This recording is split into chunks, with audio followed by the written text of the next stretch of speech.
About 11,600 years ago, human history reached a turning point that changed everything. The long grip of the Ice Age suddenly loosened. Climates stabilized, seas rose, giant animals vanished. Humans spread across the world, began farming, built the first monuments, and started thinking in new ways. In a remarkably short span of time, survival turned into settlement, and movement turned into meaning. This video is not about a single mystery, but about how all these changes came together to reshape humanity's path. We'll explore what happened, why it happened, and why this moment still matters today. This is not distant history. It's the foundation of the world we live in now. Chapter 1. The Abrupt End of the Ice Age. At the end of the last Ice Age, the world did not change slowly. It changed fast. So fast that even today, scientists still struggle to explain how it happened. For thousands of years, Earth had been locked in a cold grip. Vast ice sheets covered much of North America and Northern Europe. Glaciers miles thick pressed down on the land. Sea levels were far lower than today, and coastlines stretched outward into what are now flooded plains. Humans lived as hunter-gatherers, adapting carefully to harsh, unstable conditions. This long freeze seemed endless. Then around 11,600 years ago, something remarkable happened. The cold stopped, not gradually, not over centuries. In some places, it ended within a human lifetime. Scientists call this moment the end of the Younger Dryas, a sudden return to near-glacial conditions that had interrupted a slow warming trend after the last Ice Age peak. The Younger Dryas itself lasted about 1,200 years, beginning roughly 12,800 years ago. During that time, temperatures dropped sharply across the northern hemisphere. Forests retreated, ice advanced again. Life adjusted once more to the cold. But when the Younger Dryas ended, it ended abruptly. The strongest evidence for this comes from deep ice cores drilled in Greenland. These cylinders of ancient ice act like time machines, trapping tiny bubbles of ancient air and recording year-by-year changes in temperature. When scientists studied these cores, they noticed something shocking. The chemical signals that track temperature showed a sharp spike upward. In some regions, average temperatures rose by as much as 10 degrees Celsius in just a few decades. That kind of change is almost unheard of in Earth's climate history. What makes this even more striking is how clean the shift appears in the data. There is no long transition period. One layer shows cold conditions, the next shows warmth. The planet did not hesitate. As Greenland warmed, the effects rippled outward. Pollen records from Europe show tundra plants giving way to forests in a surprisingly short time. In lake sediments, layers rich in cold-adapted species suddenly disappear, replaced by signs of warmer ecosystems. Glaciers stopped advancing and began to melt rapidly. Rivers changed course. Landscapes reshaped themselves. For people living at the time, the world they knew would have transformed around them. Imagine a lifetime where frozen plains slowly turn into grasslands, where migrating herds change routes, where seasons become more predictable year after year. This was not just a change in weather, it was a change in how Earth behaved. Scientists define this moment as the beginning of the Holocene epoch, the geological age we are still living in today. Every city, every farm, every civilization ever built exists because of the stability that followed. But what caused such a sudden shift remains one of the great climate mysteries. To understand why this moment is so puzzling, it helps to know what usually drives Earth's climate changes. Most large climate shifts are tied to slow variations in Earth's orbit and tilt, known as Milankovitch cycles. These changes happen over tens of thousands of years. They gently alter how sunlight reaches the planet. Ice grows and melts in long rhythms. But the Younger Dryas did not end gently. Something disrupted the system. One leading explanation focuses on the oceans, especially the Atlantic. Today, warm water flows north from the tropics, releasing heat into the air before sinking and circulating back south. This system, often called the Atlantic Meridional Overturning Circulation, helps keep Europe warmer than it otherwise would be. During the Younger Dryas, this circulation may have slowed or even partially shut down. As massive ice sheets melted at the end of the Ice Age, enormous volumes of fresh water poured into the North Atlantic. Fresh water is lighter than salt water. Too much of it can prevent the sinking motion that drives ocean circulation. Many researchers believe this freshwater influx disrupted heat transport, triggering the Younger Dryas cooling. But here is the problem. If fresh water caused the cooling, what caused the sudden warming? The ice core data suggests the system restarted almost instantly. Ocean circulation resumed. Heat flowed north again. But why did it recover so fast after more than 1,000 years of disruption? That question still has no clear answer. Some researchers argue that freshwater input simply slowed enough to allow the system to restart. Others suggest internal climate feedbacks reached a tipping point. There is also debate about whether volcanic activity, changes in atmospheric circulation, or even external forces played a role. What everyone agrees on is the timing. Around 11,600 years ago, Earth crossed a threshold. Once the climate stabilized, it stayed relatively stable. Temperatures fluctuated, but the wild swings of the Ice Age largely stopped. Seasons became more reliable. Rainfall patterns settled. For the first time in tens of thousands of years, humans could begin planning for the future instead of reacting to constant environmental stress. This stability did not create civilization overnight, but it made civilization possible. Chapter 2: The Younger Dryas Impact Debate. Long before the term Younger Dryas became familiar to scientists, archaeologists and geologists were already struggling with a different mystery. Across multiple continents, they kept finding strange signs in the ground. Thin, dark layers of sediment that seemed out of place. These layers appeared suddenly in the geological record, often sitting directly above Ice Age soils and below younger, warmer deposits. For decades, no one paid them much attention. They were easy to overlook, but eventually patterns began to emerge. By the late 20th century, researchers noticed that many of these dark layers dated to roughly the same time, around 12,800 years ago, just as the Younger Dryas cold period began. In North America, this layer often appeared at or near what archaeologists call the Clovis horizon, a cultural marker associated with some of the earliest known human populations on the continent. In Europe and parts of the Middle East, similar layers showed up in lake sediments and soil profiles. Something global seemed to have happened.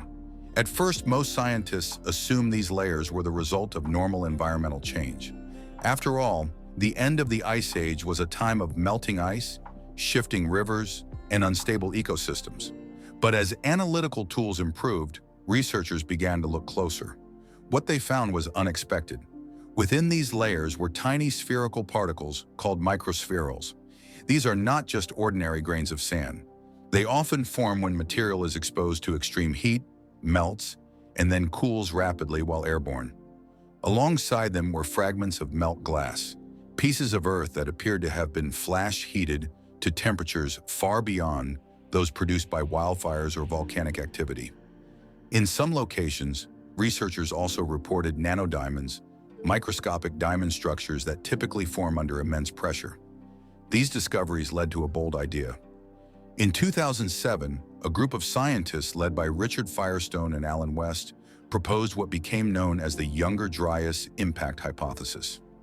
Their claim was not that a single massive asteroid struck the Earth like the one that ended the age of dinosaurs.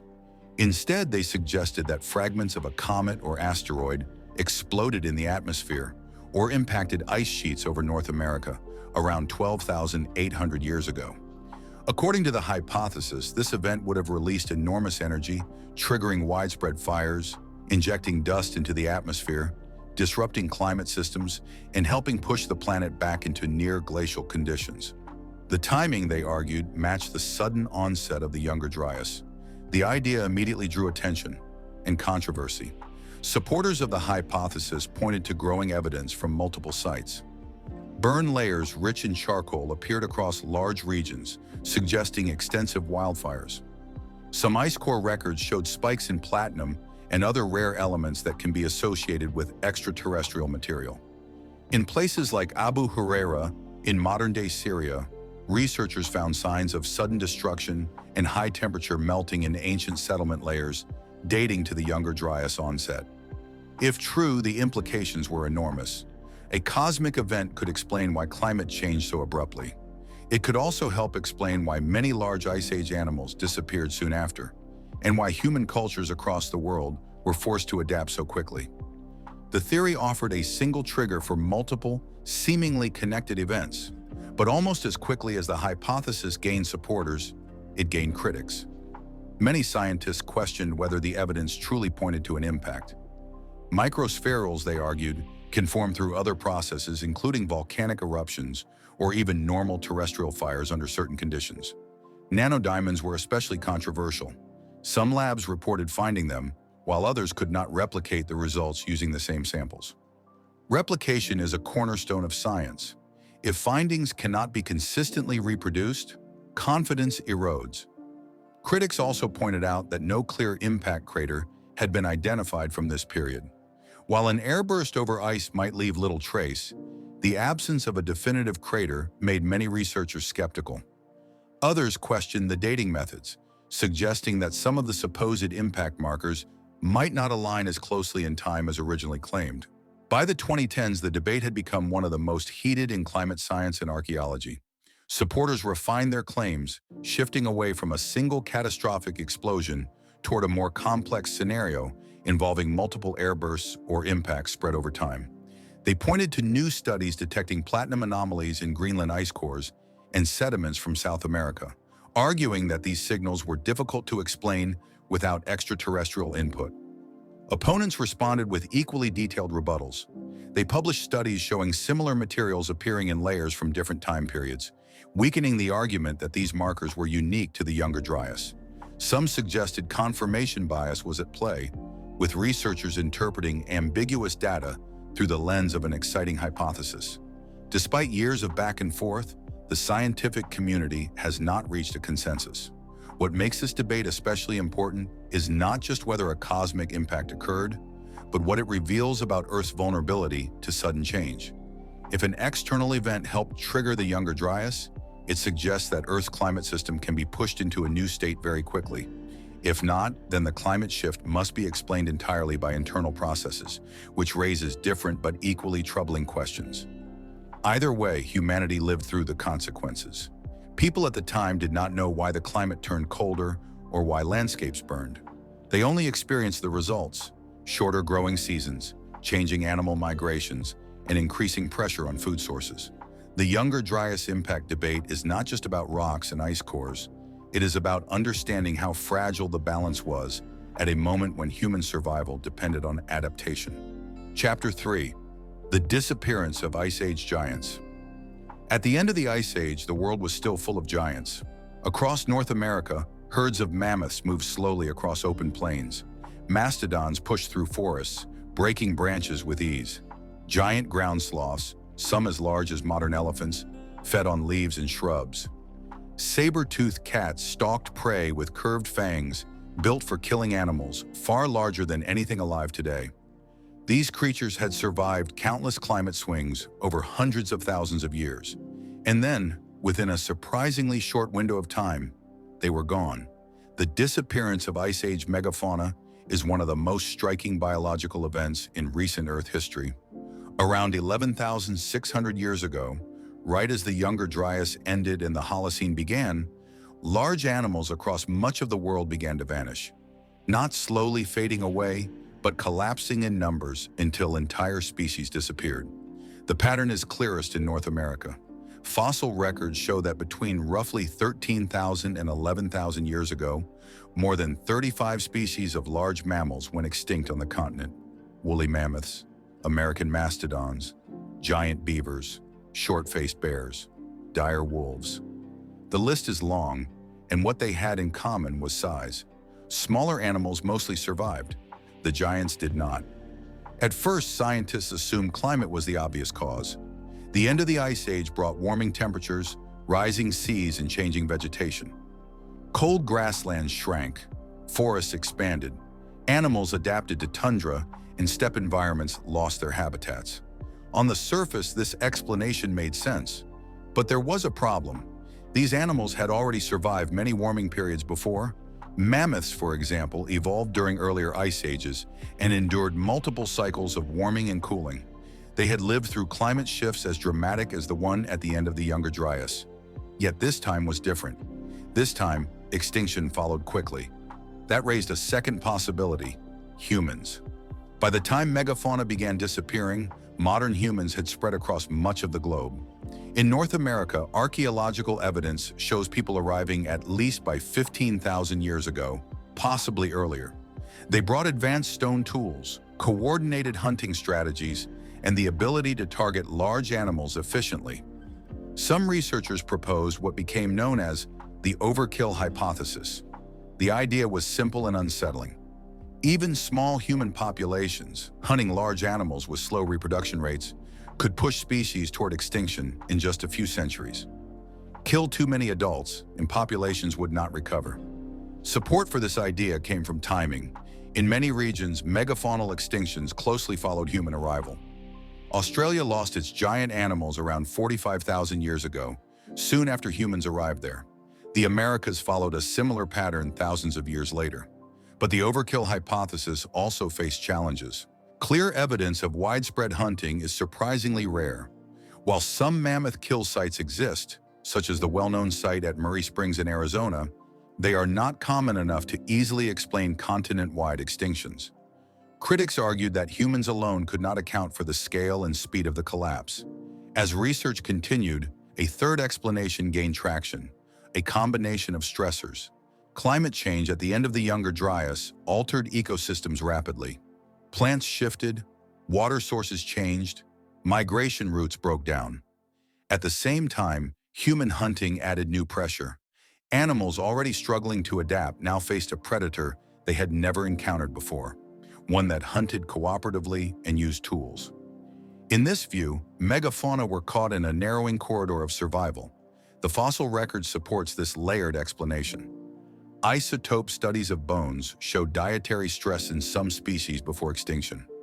Growth patterns suggest declining health. At the same time, archaeological sites show humans expanding into new environments, following the same animals that were beginning to disappear. The overlap in timing is difficult to ignore.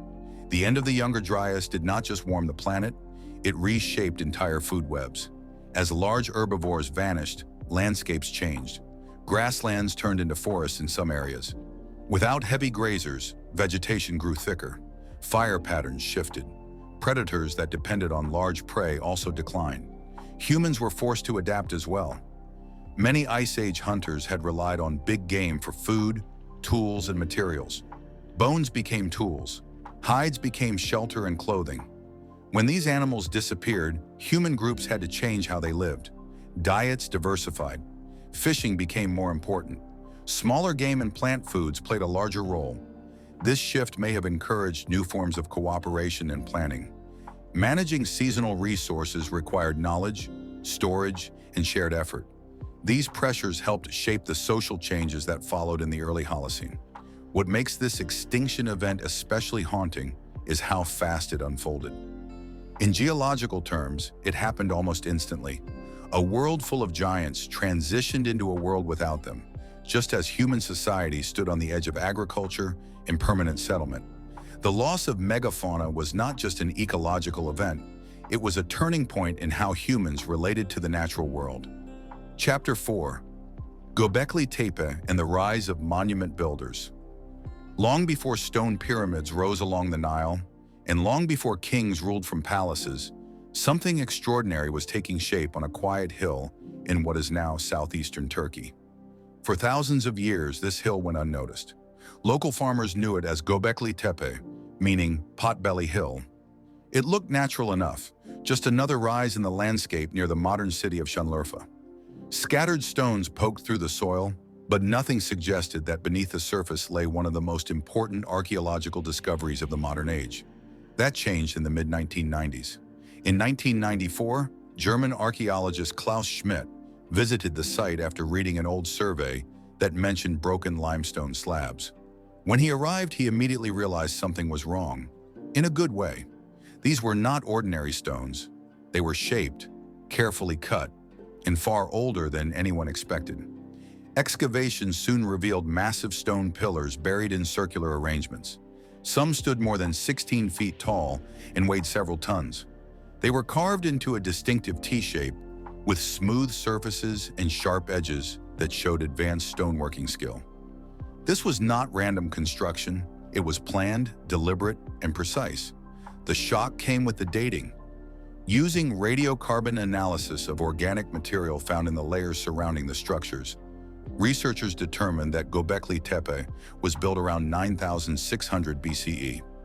That places it just after 11,600 years ago, at the very beginning of the Holocene epoch. At that time, according to long-standing archaeological models, humans were supposed to be simple hunter-gatherers, small groups, temporary shelters, no large-scale construction, no organized labor projects. Göbekli Tepe did not fit that picture at all. The site consists of multiple circular enclosures, each formed by a ring of pillars surrounding two larger central stones. Many of the pillars are carved with detailed reliefs of animals: foxes, snakes, boars, birds, insects. The carvings are not crude. They show careful observation, consistent style, and symbolic repetition. Some pillars even appear to represent stylized human figures, with carved arms and hands wrapping around the stone. Faces are absent, but the suggestion of human presence is unmistakable. What makes this even more remarkable is what is missing. There is no clear evidence of permanent housing at Göbekli Tepe, no hearths for daily cooking, no trash pits full of domestic waste, no signs of long-term habitation. This was not a village, it was something else. Most archaeologists now believe Göbekli Tepe served as a ritual or ceremonial center, a place people traveled to, gathered at, and worked on together. But that idea raises a deeper question. Why would hunter-gatherers build monuments? Until Göbekli Tepe was discovered, the standard timeline went like this. Humans settled down, developed agriculture, formed stable communities, and then built monuments. Göbekli Tepe flips that order. Here, monument building appears to come first. To construct these stone circles, people had to quarry limestone, transport multi-ton blocks without metal tools or wheels, carve detailed imagery, and coordinate large groups over long periods of time. That kind of effort requires planning, leadership, and shared purpose. It suggests that social complexity may have existed before farming, not after. Some researchers propose that ritual gatherings at sites like Göbekli Tepe actually encourage the development of agriculture. Feeding large groups of people repeatedly would have created pressure to control food supplies. Over time, that pressure may have led to the cultivation of plants and the domestication of animals.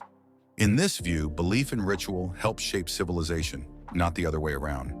The location of Göbekli Tepe adds another layer to the story. It sits near the northern edge of the Fertile Crescent, a region that would later become one of the first centers of agriculture. Wild wheat still grows nearby. The environmental conditions after the Younger Dryas became more stable, making seasonal gathering more predictable. The timing is not accidental. As the climate settled, humans began experimenting with plants, with social structures, and with meaning itself. Göbekli Tepe appears right at that turning point, but perhaps the most puzzling aspect of the site is how it ended. After centuries of use, the enclosures were deliberately filled in. Tons of rubble, stone fragments, and soil were carefully packed around the pillars, burying them completely. This was not abandonment. It was intentional. Why would people go to such effort to hide something they had worked so hard to build? There is no single answer. Some suggest the site lost its meaning as societies changed. Others think the act of burial itself was ritual, a way of closing a chapter. What is clear is that the burial helped preserve the site, protecting the carvings for thousands of years. Even today, only a small percentage of Göbekli Tepe has been excavated. Ground-penetrating surveys suggest many more structures remain underground. Each new discovery adds detail, but also new questions. Göbekli Tepe stands as one of the world's most unexplained ruins, not because it is mysterious in a supernatural sense, but because it forces us to rethink what early humans were capable of. It shows that organized belief, shared identity, and large-scale cooperation emerged far earlier than once believed. Chapter 5. The Birth of Agriculture. For most of human history, food came from movement. People followed animals. They gathered plants when they were in season. When resources ran low, they moved on. This way of life had worked for tens of thousands of years. It was flexible, resilient, and deeply tied to the rhythms of nature. Then, shortly after 11,600 years ago, something changed. Across different parts of the world, humans began doing something they had never done before at scale. They stopped following food and started growing it. What makes this moment so remarkable is not just that agriculture began, but that it began independently in multiple places, within a relatively short span of time. In the Fertile Crescent of the Middle East, people started cultivating wheat and barley. In the Yellow and Yangtze River valleys of China, rice and millet were domesticated. In Mesoamerica, communities began working with maize, squash, and beans. None of these groups were in contact with one another, yet the timing aligns. This global shift followed the end of the Younger Dryas, when Earth's climate entered the more stable conditions of the Holocene. Seasons became more predictable. Rainfall patterns settled. Extreme cold snaps became less frequent. For the first time in generations, people could reasonably expect that next year would look like this year. That reliability mattered.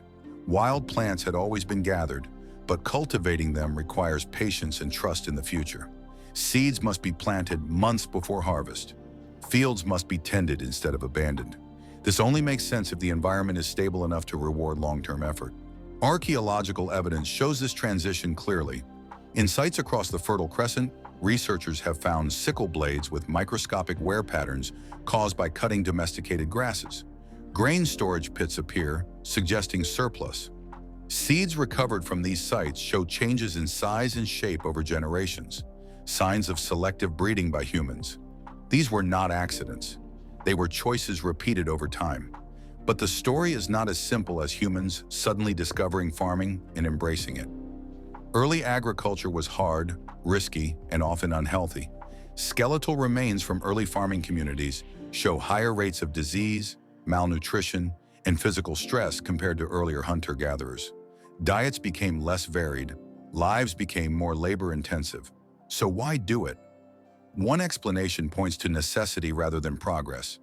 As the Ice Age ended, megafauna declined and ecosystems reshaped themselves. In many regions, the large animals people once depended on became scarce or disappeared entirely. Smaller game and plant foods filled some gaps, but feeding growing populations became more difficult. Farming may have been a response to pressure, a way to survive when old strategies no longer worked. In this view, agriculture was not an upgrade, it was a compromise. Another perspective focuses on opportunity. With stable climates and abundant wild cereals, people may have found it easier to stay in one place longer. Seasonal camps turned into semi-permanent settlements. As people spent more time in one area, they learned which plants grew best, which seeds produced better yields, and how to encourage growth. Over generations, this knowledge accumulated. What began as simple tending slowly became cultivation. Evidence from places like Abu Huraira in modern-day Syria shows this gradual shift. The site spans both pre-agricultural and early farming phases. Early layers show heavy reliance on wild plants. Later layers show increasing dependence on domesticated grains. There is no single moment where farming suddenly appears. Instead, it grows into daily life. The same pattern appears elsewhere. In China, early rice cultivation developed in wetland environments where people were already managing water and plant growth. In Mesoamerica, maize took thousands of years to transform from a wild grass into a reliable crop. These were long experiments, shaped by local conditions and human persistence. What ties all these regions together is timing. None of these agricultural systems appear before the climate stabilized. The end of the Younger Dryas did not force people to farm, but it made farming possible on a scale that could sustain communities year after year. As farming took hold, everything else began to change. Permanent settlements grew larger. Storage created inequality, as some families controlled more food than others. Leadership roles emerged. Property mattered. Time itself became more structured, tied to planting and harvest cycles rather than migration. Human health changed, social structures hardened, and the relationship between people and land transformed forever. By choosing to farm, humans traded mobility for roots. Chapter 6: Rising Seas and the Loss of Coastal Worlds. When the ice began to melt at the end of the last ice age, it did not melt quietly. For thousands of years, enormous glaciers had locked up vast amounts of the planet's water. Ice sheets covered Canada, northern Europe, and parts of Asia, pressing down on the land with incredible weight. Sea levels during this time were far lower than today, by as much as 120 meters. What we now think of as coastlines were once wide plains, river valleys, and gentle shores where people lived, hunted, and gathered food. Around 11,600 years ago, as the Younger Dryas ended and global temperatures rose, those frozen reservoirs began to release their grip. The result was one of the largest and fastest sea level rises in human history. This rise did not happen all at once, but it accelerated sharply during the early Holocene. As glaciers melted, meltwater poured into the oceans. Coastlines crept inland year by year, generation by generation. In some regions, the sea advanced slowly enough that people could adapt. In others, the changes were sudden and devastating. Entire landscapes disappeared. What makes this loss especially difficult to grasp today is that nearly all evidence of these worlds lies underwater. Archaeology, for most of its history, focused on dry land. What drowned beneath the seas was largely forgotten, not because it was unimportant, but because it was unreachable. That is now changing. With modern sonar mapping, underwater vehicles, and marine archaeology, researchers have begun to reconstruct ancient coastlines. They can trace drowned river systems, submerged hills, and former shorelines now hidden beneath tens of meters of water. These maps reveal something striking. During the Ice Age, coastal areas were some of the most attractive places to live. They offered fresh water, food from both land and sea, and relatively mild climates. As sea levels rose, these productive zones vanished. One of the clearest examples comes from the area once known as Doggerland.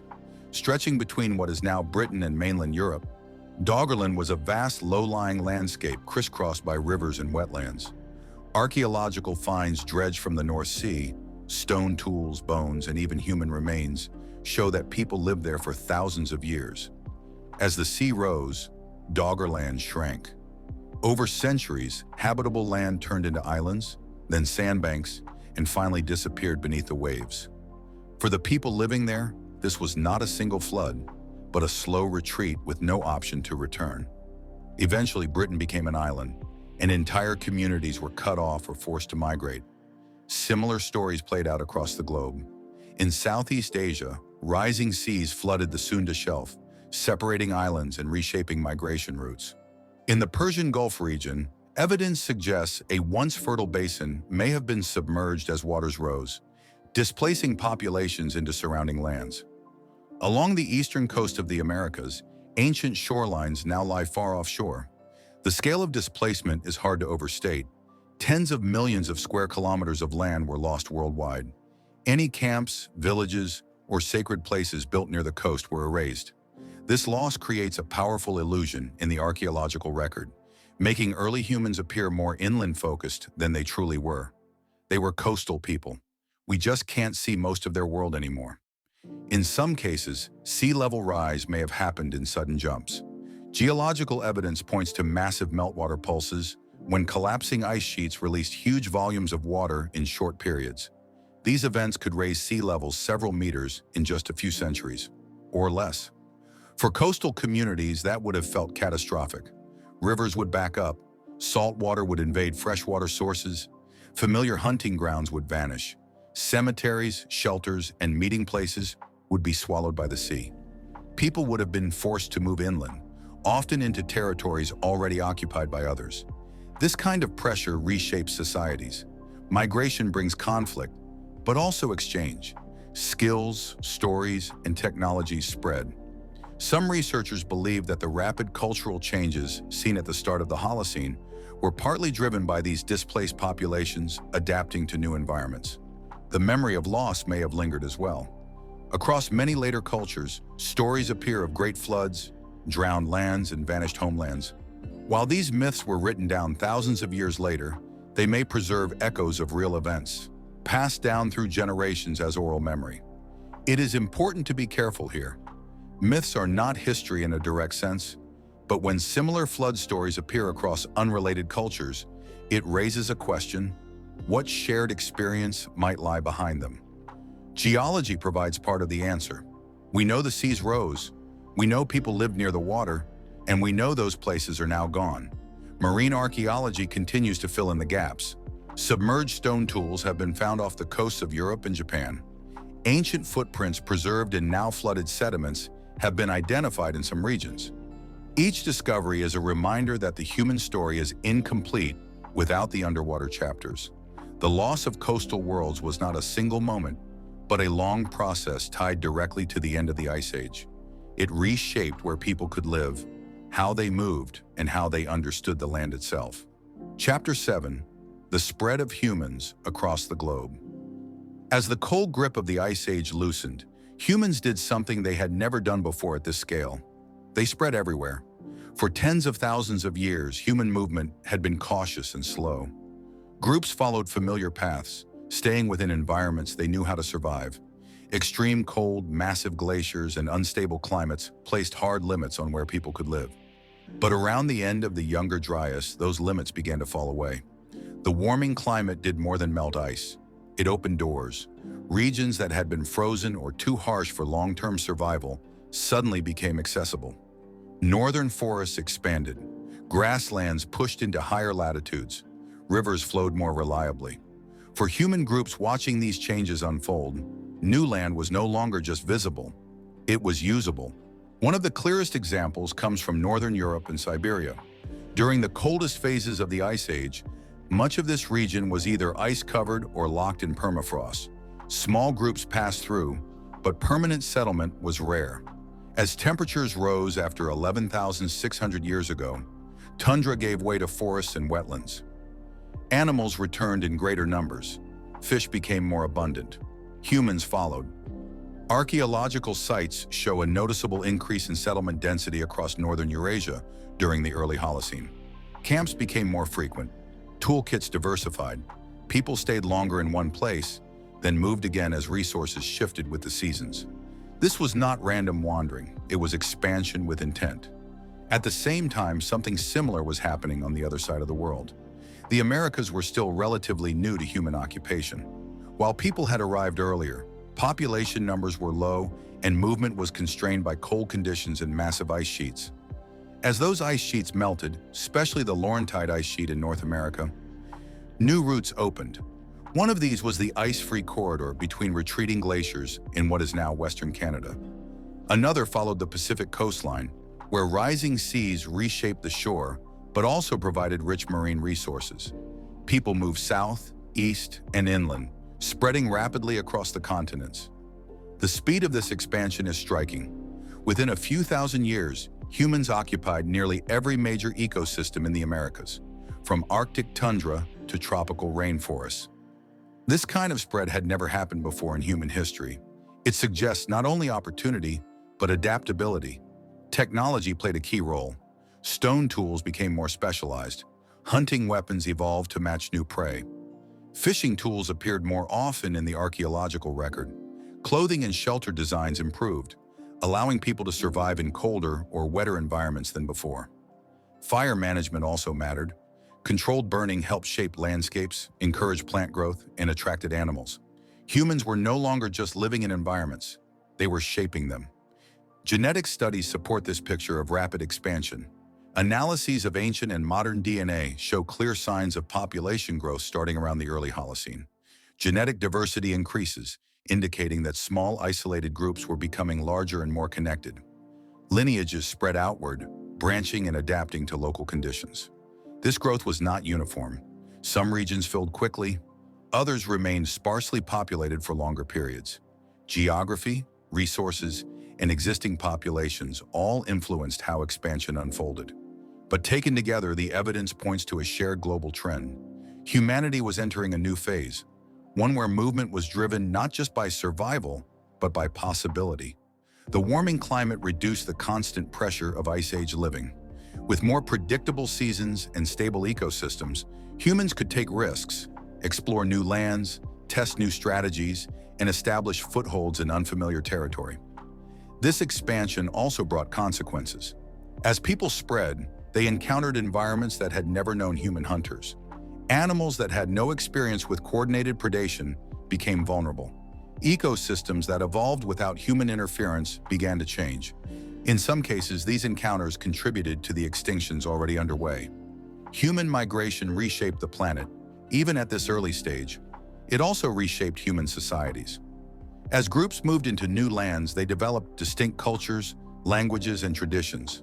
Isolation led to diversity. Connection led to exchange. Over time, these patterns laid the groundwork for regional identities that would later define civilizations. What makes this moment unique is how closely it aligns with the end of the Younger Dryas. Climate change did not just alter the environment, it unlocked human potential on a global scale.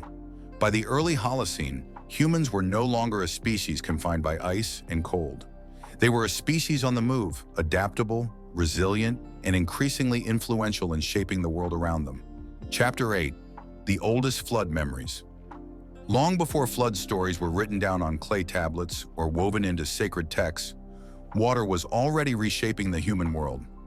At the end of the Ice Age, flooding was not rare. It was expected.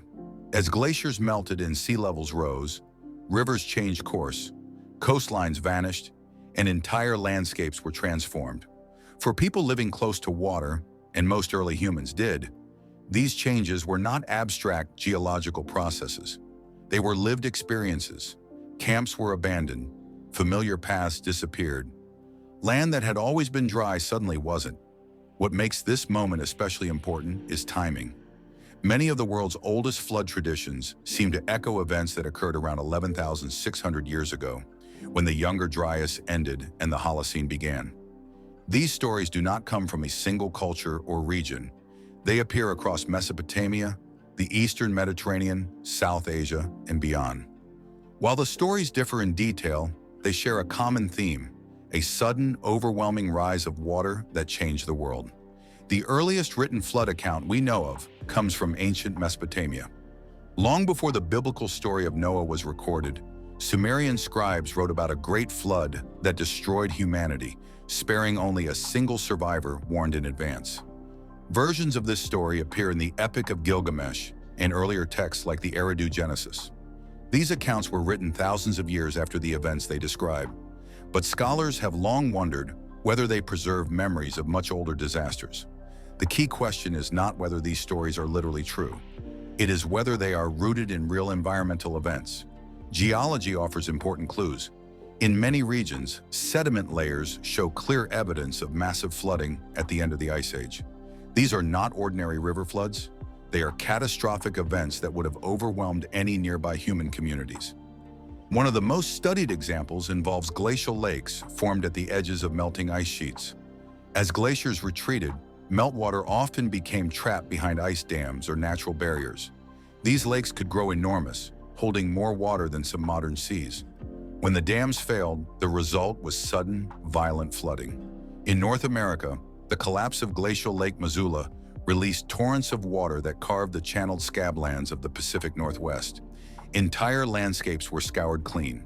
While many of these floods occurred earlier than 11,600 years ago, they demonstrate the scale of flooding possible during deglaciation.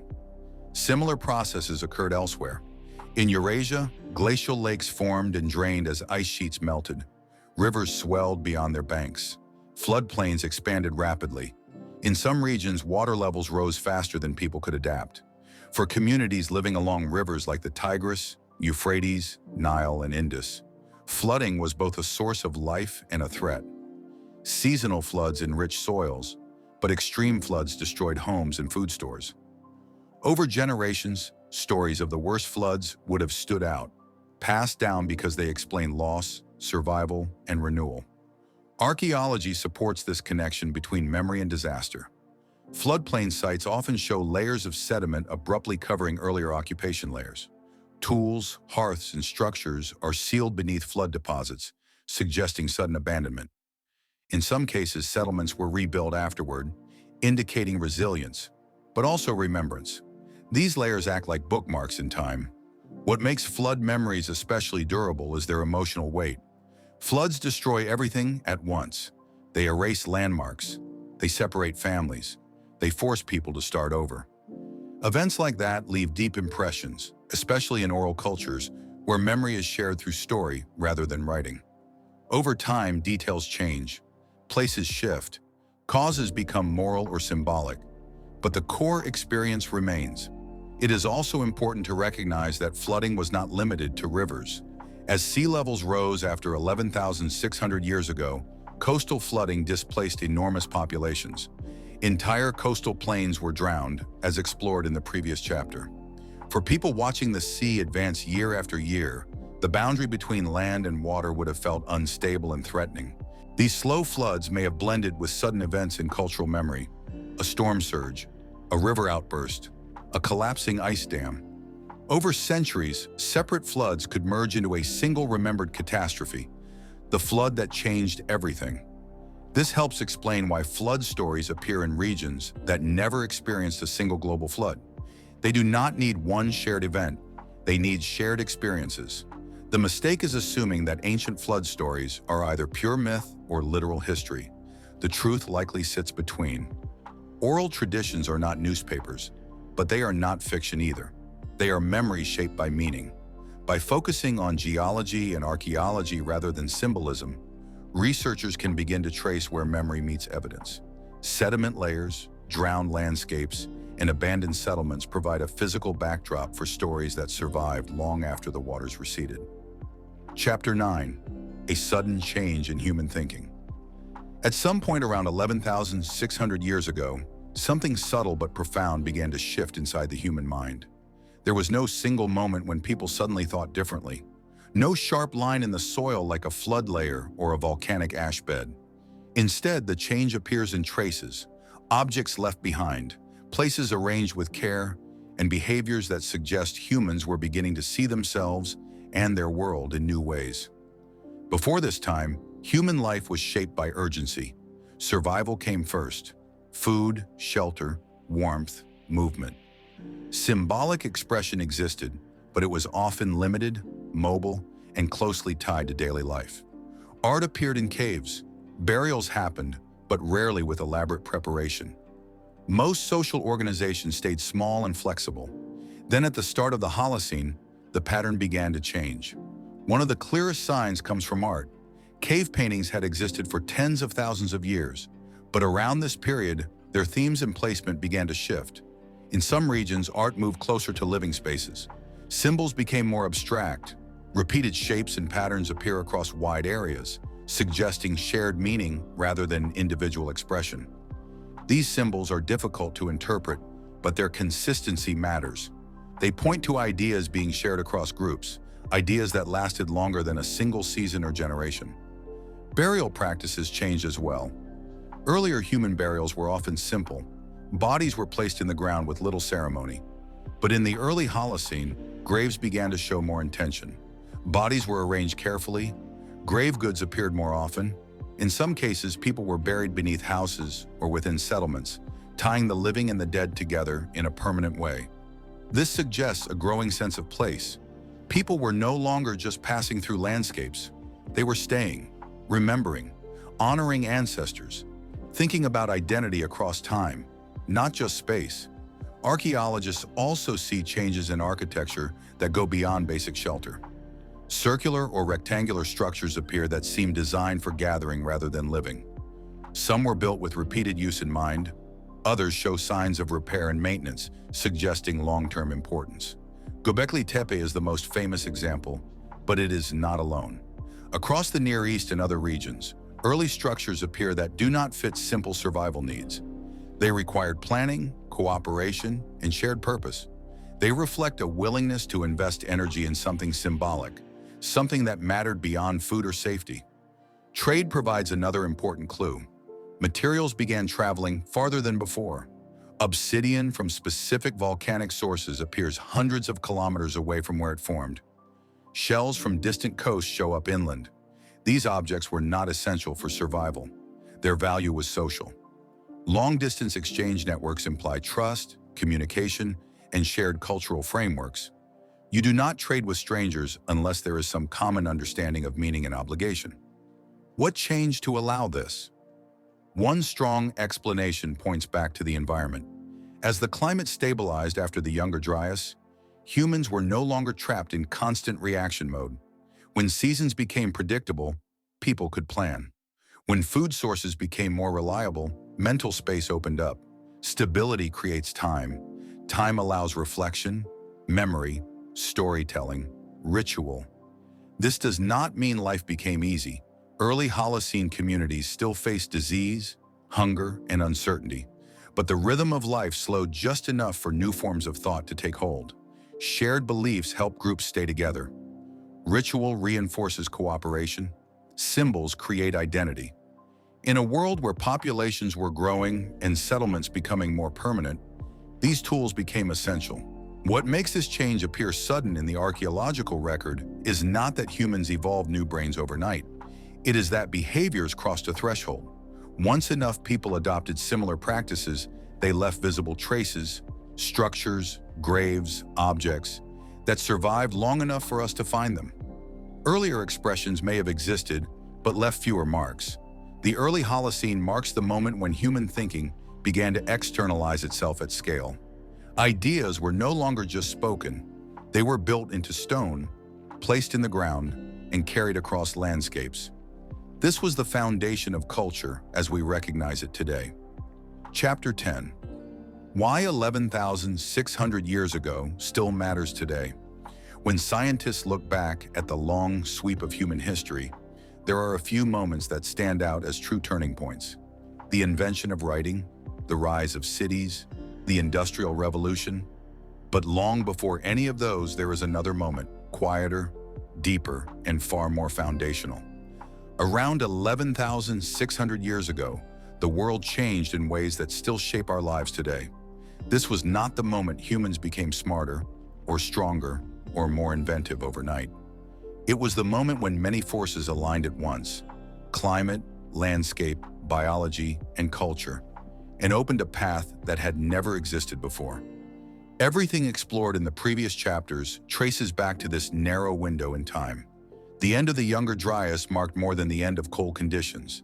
It marked the beginning of stability. For nearly 100,000 years before that, Earth's climate had been unpredictable. Ice advanced and retreated. Temperatures swung wildly. For humans, this meant constant adjustment. Survival depended on flexibility, movement, and short-term thinking.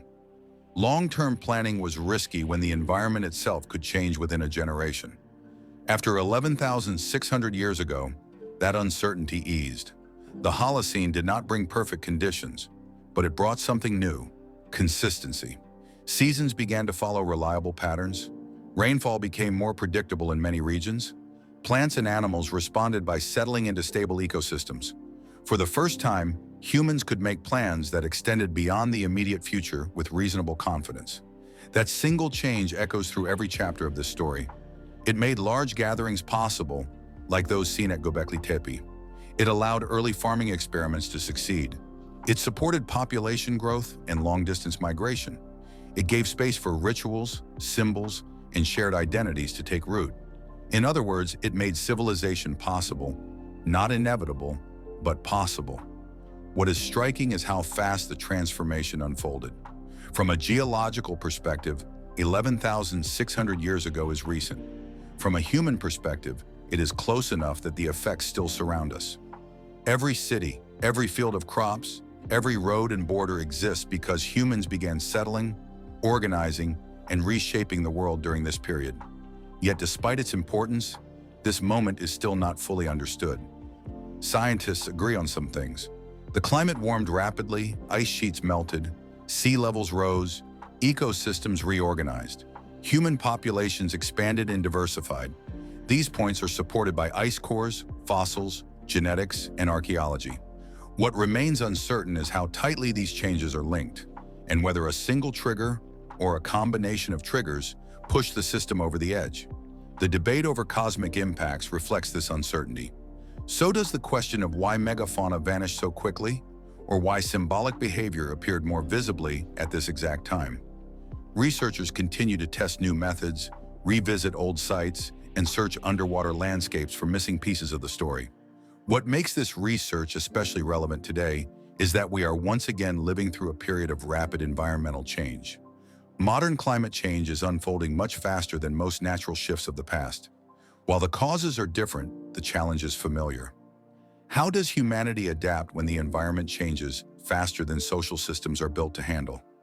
The early Holocene offers no simple lessons, but it offers perspective.